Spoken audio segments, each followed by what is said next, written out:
آج کا یہ عظیم دن یوم الاضحیٰ کا، عید قرباں کا، یوم النحر کا اللہ جل شانہ نے ہمیں عطا فرمایا۔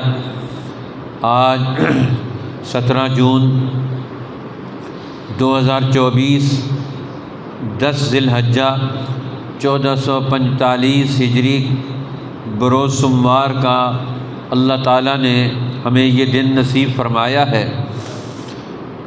اس لیے یہ دن دینی اعتبار سے، تاریخی اعتبار سے،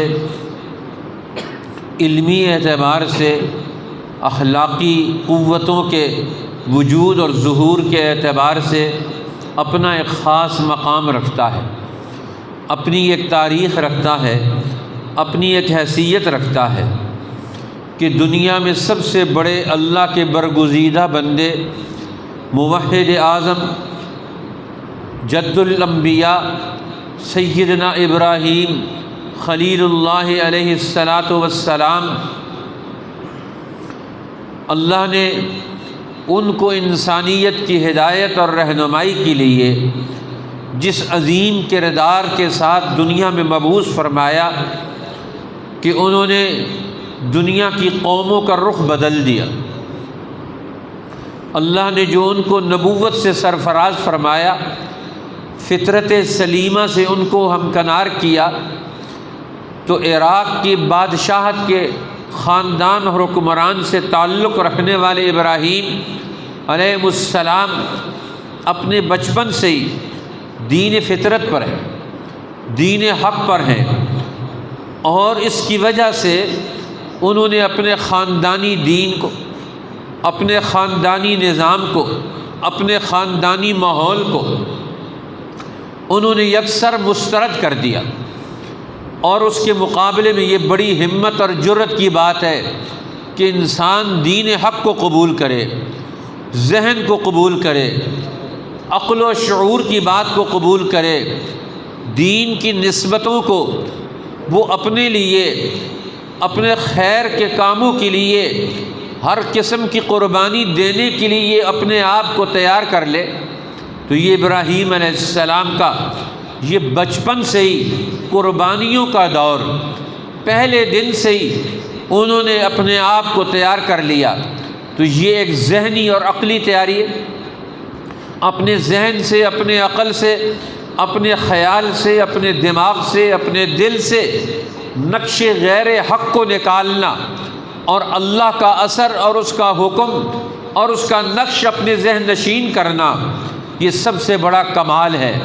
اس لیے حضرت ابراہیم علیہ السلام نے یہ عظیم ترین سفر شروع کیا، دین کا سفر، ایمان کا سفر، علم و اخلاق کا سفر، جس سفر نے ان کو خلیل اللہ کے منصب پر پہنچا دیا کہ وہ اللہ کے دوست قرار پائے۔ اس لیے نبی پاک صلی اللہ علیہ وسلم نے اپنی شریعت کو اور ملت ابراہیمی کو ملا کر پیش کیا۔ ایک صحابی نے پوچھا، ما هذه الاضاحی یا رسول اللہ، اے اللہ کے رسول یہ قربانی کیا چیز ہے؟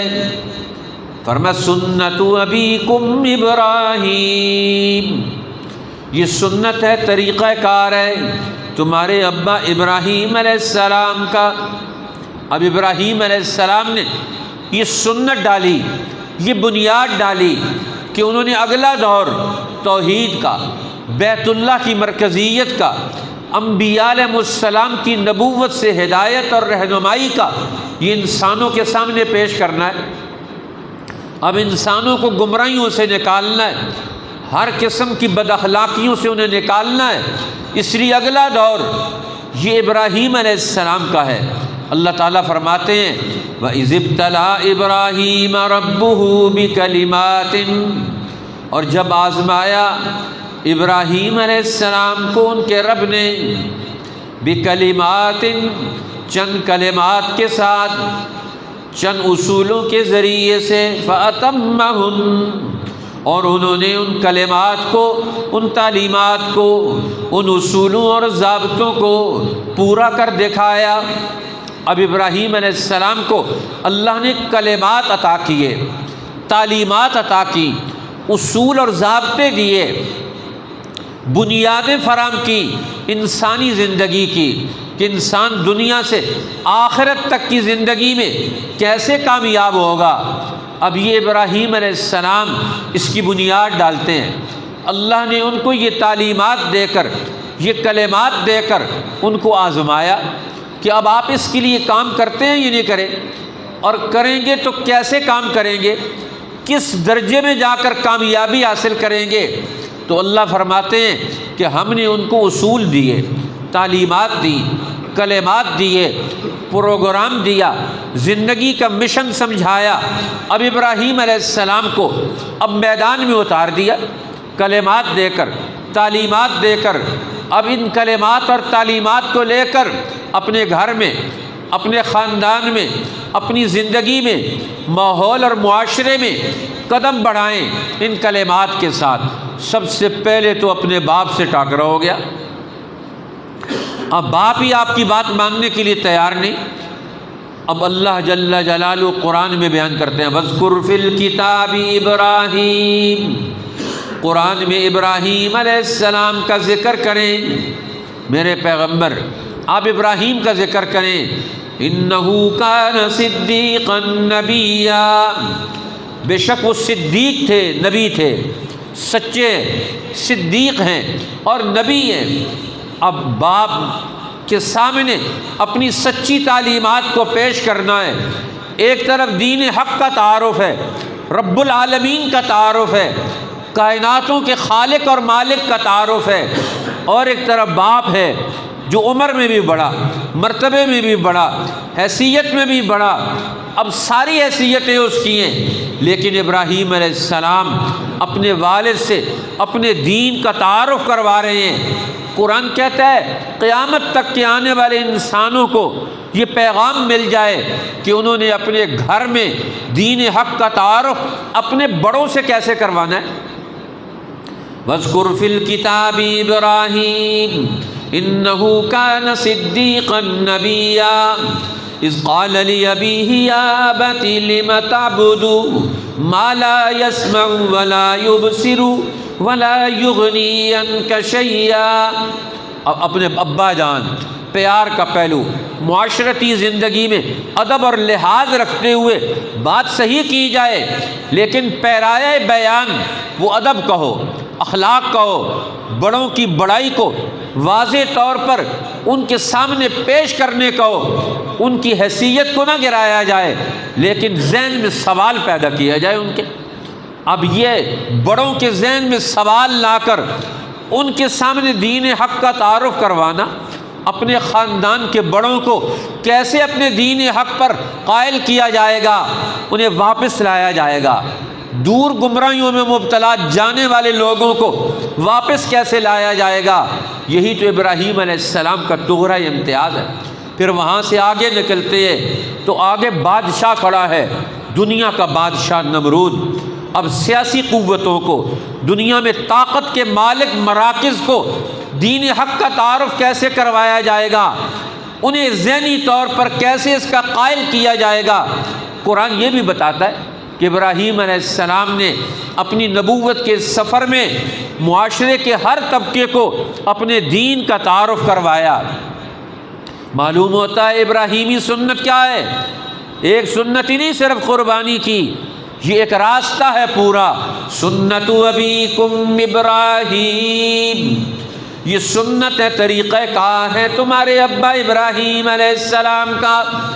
توحید کا سبق لے کر، عدل و انصاف کے قیام کا سبق لے کر، مظلوموں اور کمزوروں کی حقوق کی توحید کی بنیاد پر دعوت لے کر دنیا کے ہر نمرود کے سامنے، ہر بڑے کے سامنے اپنی بات پیش کرنی ہے، اور اللہ کی بڑائی کو اس کے سامنے پیش کرنا ہے۔ الم تر الی الذی حاج ابراہیم فی ربی، کیا آپ نے دیکھا نہیں جی کیسے جھگڑ رہے ہیں، کیسے گفتگو کر رہے ہیں ابراہیم علیہ السلام نمرود کے ساتھ، اور وہ کیسے جھگڑ رہا ہے، اپنے دلائل پیش کر رہا ہے ابراہیم علیہ السلام کے سامنے۔ کج بیسی کرنے والے لوگ، حق کا انکار کرنے والے لوگ، مقابلے میں کھڑے ہونے والے لوگ، بادشاہت اور اقتدار کے نشے میں مبتلا لوگوں کو کیسے جھنجھوڑا جائے گا، کیسے ان کو بتایا جائے گا کہ تمہارے فیصلے غلط ہیں، تمہارے اعمال غلط ہیں، تمہارا کردار غلط ہے۔ ابراہیم علیہ السلام نمرود کو اس پر قائل کرتے ہیں، اس کے سامنے کھڑے ہو کر اسے سمجھاتے ہیں، الم تر الی الذی حاج ابراہیم فی ربی، کیا دیکھا نہیں میرے پیغمبر آپ نے ذرا تاریخ کے ورق پلٹ کر دنیا کے بڑے بڑے نمرودوں کے مقابلے میں کھڑے ہونے والے ابراہیم علیہ السلام کی ذرا وہ تاریخ کو اٹھا کر دیکھیں، آپ کو پتہ چل جائے۔ اب دیکھیں ملت ابراہیمی اور شریعت محمدی یہ دونوں ایک دوسرے کے ساتھ جڑی ہوئی ہیں، وہاں سے آغاز ہو رہا ہے اور یہاں شریعت محمدی میں آ کر تکمیل ہو رہی۔ ان آتاہ اللہ الملک، اللہ نے اسے ملک دیا، طاقت دی، اقتدار اور اختیار مل گیا۔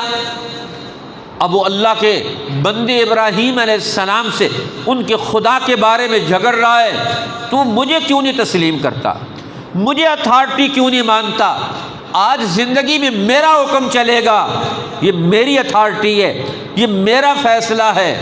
ابراہیم علیہ السلام کہتے ہیں نہیں، زندگی میں فیصلہ تو اللہ کا چلے گا، حکم تو اللہ کا چلے گا، قانون تو اس کا چلے گا، رہنمائی تو اسی کے علم سے لی جائے گی، ہم تو سب بندے ہیں، لہذا ہم اس کے محتاج ہیں۔ قال ابراہیم ربی الذی یحیی و یمیت، اب رب کا تعارف کروا رہے ہیں، میرا رب وہ ہے جو زندہ کرتا اور مارتا ہے۔ وہ کہتا ہے یہ تو میں بھی زندہ کرتا ہوں اور مارتا ہوں، جس کو پھانسی پہ چڑھانا تھا اسے چھوڑ دیا، جو بے گناہ تھا اس کو قتل کروا دیا، پھانسی پہ چڑھا دیا۔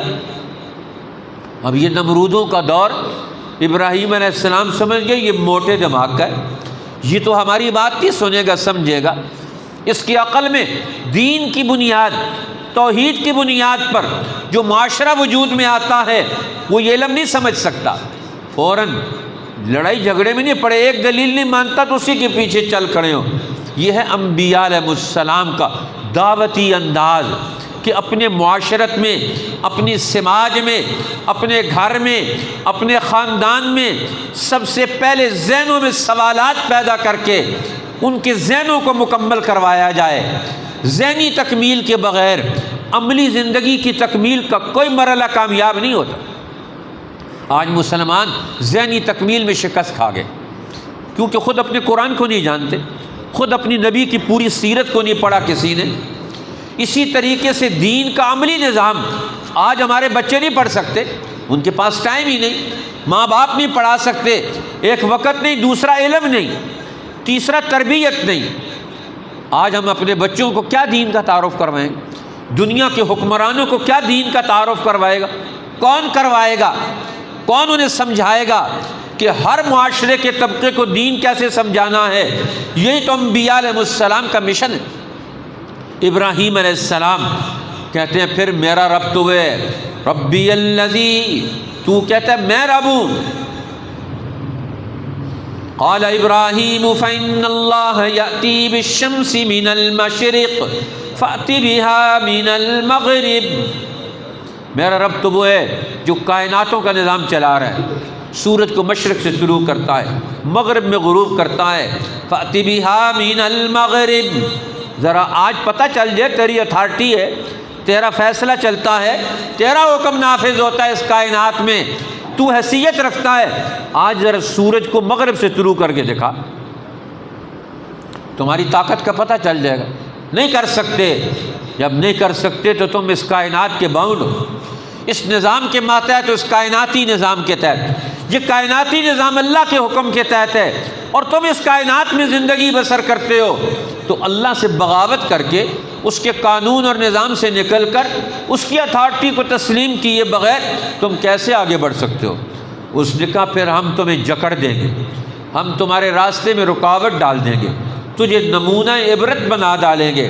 اب ان کے لیے آگ تیار کر کے اس آگ میں ڈال دیا، 40 دن آگ میں رہے ابراہیم علیہ السلام، ایک بال بھی بیکا نہ ہوا، نمرود کے سارے ارادے اور فیصلے اللہ نے ان کو توڑ کے رکھ دیا۔ ابراہیم علیہ السلام سچائی کی بنیاد پر وہیں کھڑے ہیں۔ ایک صحابیہ حضرت زبا بنت زبیر رسول اللہ کی چچا زاد بہن، حجۃ الوداع میں رسول اللہ کے ساتھ ہیں، قربانی کر رہے ہیں، ساتھ ہیں، مینا میں کنکریاں مار رہے ہیں، ساتھ ہیں۔ وہ بیان کرتی ہیں کہ مینا میں کنکریاں مارنے کے لیے اللہ کے پیغمبر جیسے ہی آگے بڑھے، ایک صحابی آ کر کہنے لگے یا رسول اللہ سب سے افضل جہاد کون سا ہے؟ آپ خاموش ہو گئے۔ پھر آگے بڑھے، پھر دوسرے شیطان کو کنکریاں ماری، پھر وہ صحابی آ گئے یا رسول اللہ افضل جہاد کون سا ہے؟ پھر آپ خاموش ہو گئے۔ پھر تیسرے شیطان کو کنکر مارے، پھر وہاں اس نے سوال کیا، پھر رسول اللہ خاموش ہو گئے، اور جب فارغ ہوئے فرمایا وہ سائل کہاں گیا، سوال کرنے والا، کہ افضل ترین جہاد کون سا ہے؟ فرمایا افضل ترین جہاد یہ ہے کہ دنیا میں طاقت کے نشے میں مبتلا بادشاہ اور حکمران، ان کے سامنے کلمہ حق کہنا، قوم کے حقوق کی بات کرنا، عوام کے حقوق کی بات کرنا، کمزوروں کے حقوق کی بات کرنا، پسے ہوئے طبقوں کے حقوق کی بات کرنا، یہی تو ابراہیم علیہ السلام کا کمال تھا۔ فرمایا یہی سب سے بڑا جہاد ہے جو انبیاء کی سنت ہے۔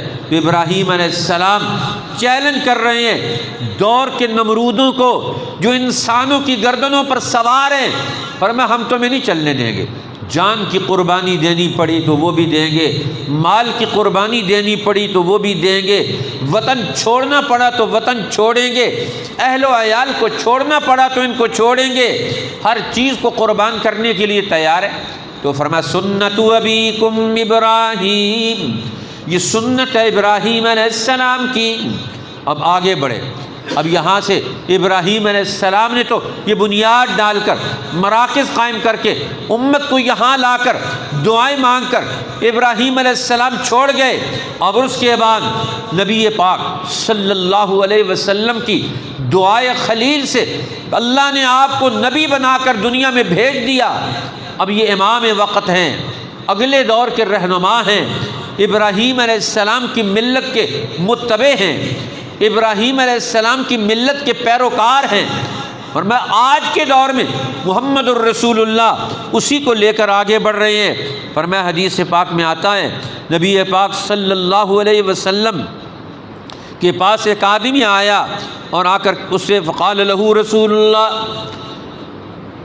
اس سے رسول اللہ صلی اللہ علیہ وسلم نے فرمایا امرت بعید الاضحیٰ جعلہ اللہ لہذہ الامہ، مجھے عید الاضحیٰ کا حکم دیا گیا کہ میں ابراہیم علیہ السلام کی ملت کی تاریخ کو زندہ کروں، اس عید الاضحیٰ کے ذریعے سے ابراہیم علیہ السلام کی ملت کی تاریخ کو زندہ کروں۔ ایک حدیث میں ابو ہریرہ فرماتے ہیں کہ رسول اللہ سے جبریل ملنے کے لیے آئے، عید قرباں کے دن جبرائیل علیہ السلام ملنے کے لیے آئے، تو آپ نے پوچھا جبریل کیا حال ہے تمہارا، کیف رأیت عیدنا، آسمان والے ہماری زمین کی اس عید کے بارے میں کیا رائے رکھتے ہیں، کیا خیالات ہیں آسمان والوں کے ہماری زمینی عید کے بارے میں کیا رائے رکھتے ہیں؟ جبریل نے کہا لقد تباہا بہ اہل السماء، آسمان والے تمہاری ذہنی، عقلی، علمی، عملی، اخلاقی قوتوں کے اس پورے بھرپور کردار پر وہ فخر کر رہے ہیں۔ لقد تباہا بہ اہل السماء، آسمان والے تم پر فخر کر رہے ہیں۔ حضرت علی ابن الحسین رضی اللہ تعالیٰ عنہ ابی رافع سے یہ حدیث بیان کرتے ہیں کہ رسول اللہ صلی اللہ علیہ وسلم کا معمول تھا جب آپ قربانی کرتے تو 2 مینڈے خریدتے، ایک مینڈا تو اپنی طرف سے قربان کرتے اور دوسرا مینڈا ہر سال عمن لم یضح من امتی، آپ کی امت کے وہ لوگ جو دنیا میں قربانی نہیں کر سکتے مجبوریوں کی وجہ سے، فرمایا میں محمد الرسول اللہ ان سب کی طرف سے قربانی کرتا ہوں، لیکن میری قربانی کس کی طرف سے ہوگی؟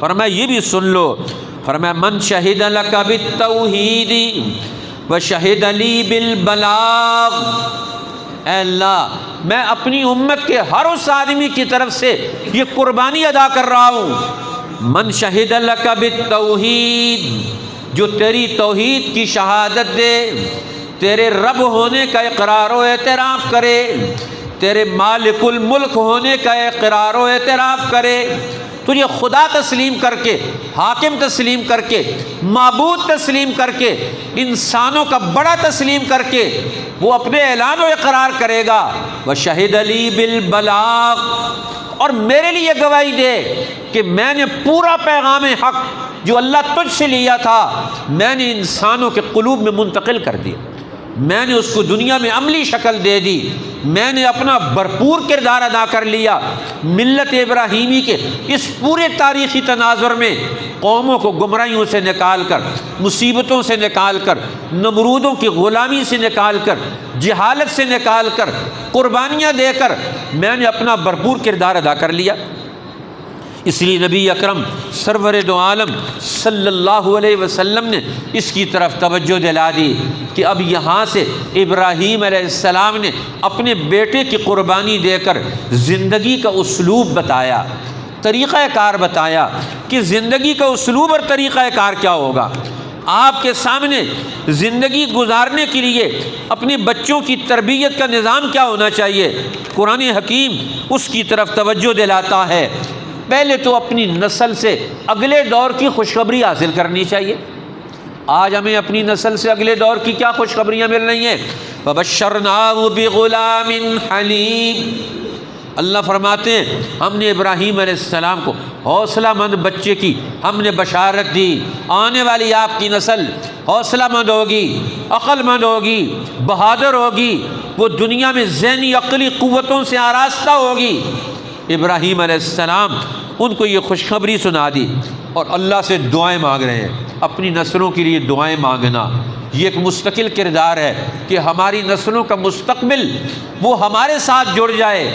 آج ہماری نسلوں کا مستقبل دوسری قوموں کی خدمت کے ساتھ جڑا ہوا ہے۔ آج پاکستان کا ہر نوجوان 75 سال کے بعد ہم نے اسے وہاں پہنچا دیا کہ وہ اپنے وطن میں بیٹھ کر ملازمت نہیں کر سکتا، کاروبار نہیں کر سکتا، اس کے لیے سارے دروازے بند ہیں۔ اوپر کے حکمران طبقوں کا حال یہ ہے، وہ کہتے ہیں کہ ہمارے لوگ باہر جائیں گے تو پاکستان چلے گا، زر مبادلہ آئے گا ان کے ذریعے سے۔ آج ہم نے اپنی زندگی کی بنیاد ہی نہیں ڈالی، ہم کہتے ہیں ہم اپنی نسلوں کو بیچیں گے تو زر مبادلہ آئے گا، یہ دوسری قوموں کی جا کر خدمت کریں گے، یہ ان کے دروازوں پر بھیک مانگیں گے اپنی زندگی کی۔ ابراہیم علیہ السلام دعائیں مانگ رہے ہیں کہ اللہ مجھے اولاد عطا فرما، رب ہب لی من الصالحین، ایسی اولاد جو یہاں بیٹھ کر میرے نظریے اور مشن کو لے کر میری زندگی میں میرے سامنے کھڑی ہو جائے۔ آج ہم اپنی نسلوں کو اپنے ہاتھوں سے باہر بھیج رہے ہیں، افسوس کا مقام ہے۔ قربانی کرنے والے ابراہیم علیہ السلام نے اپنی نسلوں کے لیے تربیت کا جو پروگرام دیا اسے بھول گئے۔ پھر ابراہیم علیہ السلام کی زندگی کے اصول اور ضابطے قرآن حکیم یہ بیان کر کے ہمیں یہ سمجھاتا ہے، فَلَمَّا بَلَغَ مَعَهُ السَّعْيُ، جب اسماعیل ابراہیم علیہ السلام کے ساتھ دوڑنے کی عمر کو، محنت اور جد و جہد کی عمر کو پہنچے تو باپ نے اپنے سایہ میں لے کر، اپنے تجربے میں لے کر انہیں اپنی زندگی کا اسلوب سمجھاتا ہے۔ ادھر سے ہمارا بچہ باپ کے ساتھ محنت میں شریک ہونے کے لیے کھڑا ہوتا ہے۔ آج ہم دنیا کے طاقتور ملکوں کے طاقتور نظام کے سامنے، جہاں کا میڈیا بھرپور ہے، جہاں کا تعلیمی نظام سب سے زیادہ مضبوط ہے، جہاں کی ساری قوتیں مضبوط ہیں، ایک اکیلے نوجوان کو امریکہ اور یورپ کے معاشرے میں جا کے ڈال دیتے ہیں، جا کر تو ان سے جنگ لڑ، وہ کیسے اکیلے جنگ لڑے گا؟ وہ 10-20 سال کے بعد شکست قبول کر لیتا ہے، وہ سمجھتا ہے یہ دین بھی غلط ہے، ہماری قوم بھی غلط ہے، ہمارے آباء و اجداد بھی غلط ہیں۔ ہم اس نسل سے کیسے گلہ کریں گے کہ تم نے غلطی سیکھی ہے؟ ہم نے ان کو جہنم میں بھیج دیا، دنیا کی جہنم میں، جہاں کفر ہو، جہاں شرک ہو، جہاں ظلم ہو، جہاں تباہی اور بربادیاں پیدا کرنے والا نظام ہو، وہاں ہم اپنی نسلوں کو بھیجیں گے۔ ابراہیم علیہ السلام کہتے ہیں میں تو وہاں بھیجوں گا، یا ابت افعل ما تؤمر، اے ابا جان جو آپ کو حکم ملا ہے وہ اس حکم کو کر گزریں۔ جہاں باپ اور بیٹا مل کر اللہ کے حکم کو پورا کرنے کے لیے کردار ادا کر سکیں، وہاں ہم نے ٹھہرنا ہے۔ ابراہیم علیہ السلام تو اپنے گھر کو چھوڑ کر اس مقصد کے لیے وہاں آئے، بیت اللہ الحرام کو آ کر آباد کیا۔ آج امت ملت ابراہیمی اور شریعت محمدی کی روشنی میں قربانی سے رہنمائی لینے کا پیغام بھول گئی۔ اللہ جل شانہ ہمیں یہ پیغام واپس اپنے دل و دماغ میں بٹھا کر آج کی ہماری کفر اور شرک کی، ظلم اور جہالت کی جو زندگی ہے، اس سے نکلنے کی توفیق عطا فرمائے۔ ہم اس واقعے سے، ابراہیم علیہ السلام کی تاریخ سے ہم ایک نیا مطالعہ کریں، یہ پیغام لے کر جائیں اس عید کا کہ انشاءاللہ عملی زندگی کا، اخلاقی زندگی کا ہر وہ پہلو جو ان نبیوں کی زندگی سے ہمارے سامنے واضح ہوتا ہے، ہم اس کا مطالعہ کریں۔ ہم اپنی نسلوں کو اور بچوں کو اس کا مطالعہ کرائیں گے، اور اس مطالعے کی روشنی میں ہم اپنا اگلا دور پیدا کریں گے۔ اللہ جل شانہ ہمیں دین حق کے لیے قبولیت عطا فرمائے۔ وآخر دعوانا ان الحمد للہ رب العالمین۔